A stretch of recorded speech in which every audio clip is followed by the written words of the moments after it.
गंग गणपते नमः। आप सभी का आपके अपने चैनल हिंदी स्टोरी बुक पर बहुत बहुत स्वागत है। इस वीडियो में हम बैसाख पूर्णिमा व्रत कथा सुनेंगे।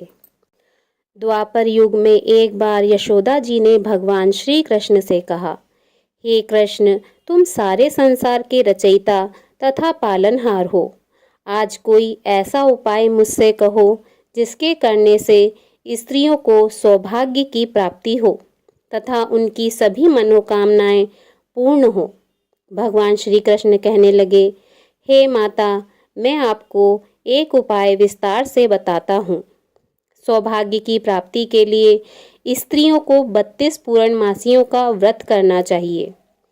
भगवान श्री कृष्ण जी आगे कहने लगे कि इस धरती पर एक राजा चंद्रहास की अनेक प्रकार के रत्नों से परिपूर्ण कातिका नाम की नगरी थी। वहाँ पर घनेश्वर नाम का एक ब्राह्मण था और उसकी स्त्री अति सुशील एवं रूपवती थी। दोनों ही उस नगरी में बड़े प्रेम के साथ रहते थे। घर में धन धान्य आदि की कमी नहीं थी। उनको केवल एक दुख था कि उनके कोई संतान नहीं थी। इस कारण वे अत्यंत दुखी रहते थे। एक समय एक तपस्वी उनकी नगरी में आया। वह तपस्वी उस ब्राह्मण के घर को छोड़कर अन्य सब घरों से भिक्षा लेकर भोजन किया करता था। एक दिन हमेशा की तरह वह तपस्वी भिक्षा अन्न को प्रेम पूर्वक खा रहा था कि धनेश्वर ने योगी का यह सब कार्य देख लिया। धनेश्वर योगी से बोला, महात्मन, आप सब घरों से भिक्षा लेते हैं परंतु मेरे घर से भिक्षा कभी नहीं लेते। इसका कारण क्या है? योगी ने कहा कि निसंतान के घर से भिक्षा पतितों के अन्न के तुल्य होती है और जो पतितों का अन्न खाता है वह भी पतित हो जाता है। क्योंकि तुम निसंतान हो अतः पतित हो जाने के भय से मैं तुम्हारे घर से भिक्षा नहीं लेता हूँ। धनेश्वर यह बात सुनकर अपने मन में बहुत दुखी हुआ और हाथ जोड़कर योगी के पैरों पर गिर पड़ा तथा कहने लगा, हे महाराज, यदि ऐसा है तो आप मुझको पुत्र प्राप्ति का उपाय बताइए। आप सर्वज्ञ हैं, मुझ पर अवश्य ही कृपा कीजिए।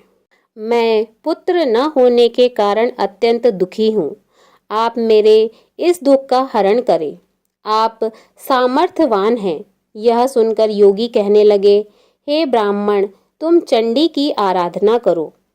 घर आकर उसने अपनी स्त्री को सब वृत्तांत कहा और स्वयं तप के निमित्त वन में चला गया। वन में जाकर उसने चंडी की उपासना की और उपवास किया। चंडी ने 16वें दिन उसको स्वप्न में दर्शन दिया और कहा, हे धनेश्वर, जा, तेरे पुत्र होगा, परंतु वह 16 वर्ष की आयु में ही मृत्यु को प्राप्त हो जाएगा। यदि तुम दोनों स्त्री पुरुष 32 पूर्णमासियों का व्रत विधि पूर्वक करोगे तो वह दीर्घ आयु होगा। प्रातः काल होने पर इस स्थान के समीप ही तुम्हें एक आम का वृक्ष दिखाई देगा। उस पर चढ़कर एक फल तोड़कर शीघ्र अपने घर चले जाना। अपनी स्त्री को खिलाना। ऋतु स्नान के पश्चात वह स्वच्छ होकर श्री शंकर जी का ध्यान करके उस फल को खा लेगी। तब शंकर भगवान की कृपा से उसको गर्भ हो जाएगा। जब वह ब्राह्मण प्रातः काल उठा तो उसने उस स्थान के पास ही एक आम का वृक्ष देखा जिस पर एक अत्यंत सुंदर आम का फल लगा हुआ था।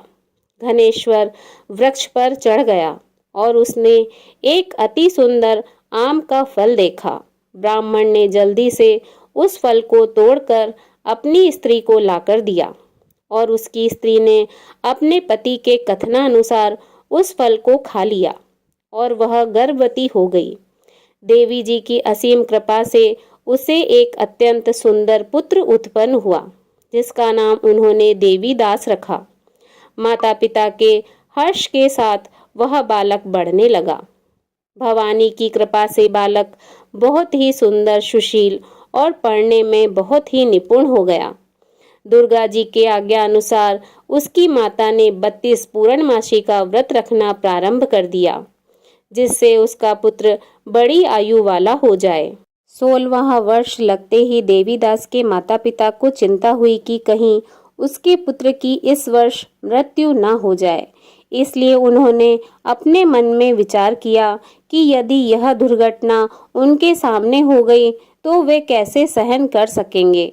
इसलिए उन्होंने देवीदास के मामा को बुलाया और कहा कि हमारी इच्छा है कि देवीदास 1 वर्ष तक काशी में जाकर विद्या अध्ययन करे, इसलिए साथ में तुम चले जाओ और 1 वर्ष के पश्चात इसको वापस लौटा लाना।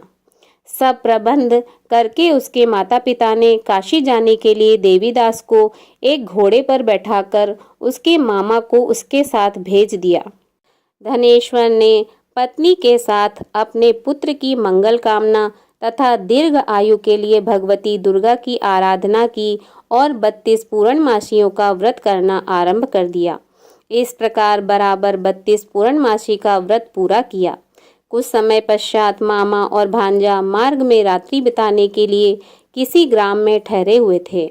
उस दिन उस गांव में एक ब्राह्मण की अत्यंत सुंदर, सुशील और गुणवती कन्या का विवाह होने वाला था। जिस धर्मशाला के अंदर वर और उसकी बारात ठहरी हुई थी, उसी धर्मशाला में देवीदास और उसके मामा भी ठहरे हुए थे। संयोगवश कन्या को तेल आदि चढ़ाकर मंडप आदि का कृत्य किया गया तो लगन के समय वर को धनुर्वात हो गया। अस्तुवर के पिता ने अपने कुटुंबियों से परामर्श करके निश्चय किया कि यह देवीदास मेरे पुत्र जैसा ही सुंदर है, मैं इसके साथ ही लग्न करा दूं और बाद में विवाह के अन्य कार्य मेरे लड़के के साथ हो जाएंगे। ऐसा सोचकर देवीदास के मामा से जाकर बोला कि तुम थोड़ी देर के लिए अपने भांजे को हमें दे दो, जिससे विवाह के लग्न का सब कृत्य सुचारू रूप से हो सके। तब उसका मामा कहने लगा कि जो कुछ भी मधु, पर्क आदि कन्यादान के समय वर को मिले वह सब हमें दे दिया जाए, तो मेरा भांजा इस बारात का दूल्हा बन जाएगा। यह बात वर के पिता के स्वीकार कर लेने पर उसने अपना भांजा वर बनने को भेज दिया और उसके साथ सब विवाह कार्य रात्रि में विधि पूर्वक संपन्न हो गया। पत्नी के साथ वह भोजन न कर सका और अपने मन में सोचने लगा कि न जाने यह कैसी स्त्री होगी। वह एकांत में इसी सोच में पड़ गया तथा उसकी आंखों में आंसू भी आ गए। तब वधू ने पूछा कि क्या बात है, आप इतने दुखी क्यों हो रहे हो। तब उसने सब बातें जो वर के पिता व उसके मामा में हुई थी उनको सब बतला दी। तब कन्या कहने लगी कि यह ब्रह्म विवाह के विपरीत हो कैसे सकता है। देव, ब्राह्मण और अग्नि के सामने मैंने आपको ही अपना पति बनाया है, इसलिए आप ही मेरे पति हैं। मैं आपकी ही पत्नी रहूंगी, किसी अन्य की कदापि नहीं। तब देवीदास ने कहा, ऐसा मत करिए, क्योंकि मेरी आयु बहुत थोड़ी है।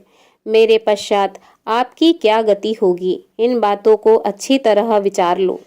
परंतु वह दृढ़ विचार वाली थी। बोली कि जो आपकी गति होगी वही मेरी गति होगी। हे स्वामी, आप उठिए और भोजन करिए, आप निश्चय ही भूखे होंगे। इसके बाद देवीदास और उसकी पत्नी दोनों ने भोजन किया तथा शेष रात्रि वे सोते रहे। प्रातःकाल देवीदास ने अपनी पत्नी को 3 नगों से जड़ी हुई एक अंगूठी दी, एक रुमाल दिया और बोला, हे प्रिय, इसे लो और संकेत समझकर स्थिर चित्त हो जाओ। यदि मैं जीवित रहा तो अवश्य वापस आऊंगा, अन्यथा समझ लेना मेरी मृत्यु हो गई है। यह समझाकर वह चला गया। प्रातःकाल होते ही वहां पर गाजे बाजे बजने लगे और जिस समय विवाह के कार्य समाप्त करने के लिए वर तथा सब बाराती मंडप में आए तो कन्या ने वर को भली प्रकार से देखकर अपने पिता से कहा कि यह मेरा पति नहीं है, मेरा पति वही है जिसके साथ रात्रि में मेरा पाणी ग्रहण हुआ था। इसके साथ मेरा विवाह नहीं हुआ है। यदि यह वही है तो बताए कि मैंने इसको क्या दिया। मधु, पर्क और कन्यादान के समय जो मैंने भूषण आदि दिए थे उन्हें दिखाए। तथा रात में मैंने क्या गुप्त बातें कही थी वह सब सुनाए। पिता ने उसके कथनानुसार वर को बुलाया। कन्या की यह सब बातें सुनकर वह कहने लगा कि मैं कुछ नहीं जानता। इसके पश्चात लज्जित होकर वह चला गया और सारी बारात भी अपमानित होकर वहां से लौट गई। इस प्रकार देवीदास काशी चला गया। जब कुछ समय बीता तो काल से प्रेरित होकर एक सर्प रात्रि के समय उसको डसने के लिए वहां पर आया, परंतु व्रत के प्रभाव से उसको काट न पाया, क्योंकि पहले ही उसकी माता ने 32 पूर्णिमा का व्रत कर रखा था। इसके बाद मध्याह्न के समय स्वयं काल वहां पर आए और उसके शरीर से उसके प्राणों को निकालने का प्रयत्न करने लगे, जिससे वह मूर्छित होकर पृथ्वी पर गिर पड़ा। भगवान की कृपा से उसी समय माता पार्वती जी के साथ भगवान शिव शंकर जी वहां पर आ गए।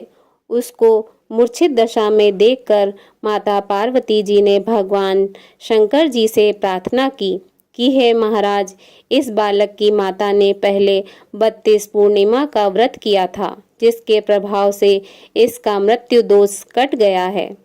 माता पार्वती के कहने पर भक्त वत्सल भगवान शिव जी ने उसको प्राण दान दे दिया। इस व्रत के प्रभाव से काल को भी पीछे हटना पड़ा और देवीदास स्वस्थ होकर बैठ गया। उधर उसकी स्त्री उसकी प्रतीक्षा किया करती थी। जब 16वां वर्ष व्यतीत हो गया तो देवीदास भी अपने मामा के साथ काशी से चल दिया। इधर उसके ससुर उसको ढूंढने के लिए अपने घर से जाने वाले ही थे कि वह दोनों मामा भांजा वहां पर आ गए। उसको आया देखकर उसका ससुर बड़ी प्रसन्नता के साथ अपने घर में ले आया तथा बाद में खूब धन के साथ अपनी पुत्री को उसके साथ विदा किया। भगवान श्री कृष्ण जी कहने लगे, इस प्रकार धनेश्वर 32 पूर्णिमाओं के व्रत के प्रभाव से पुत्रवान हो गया।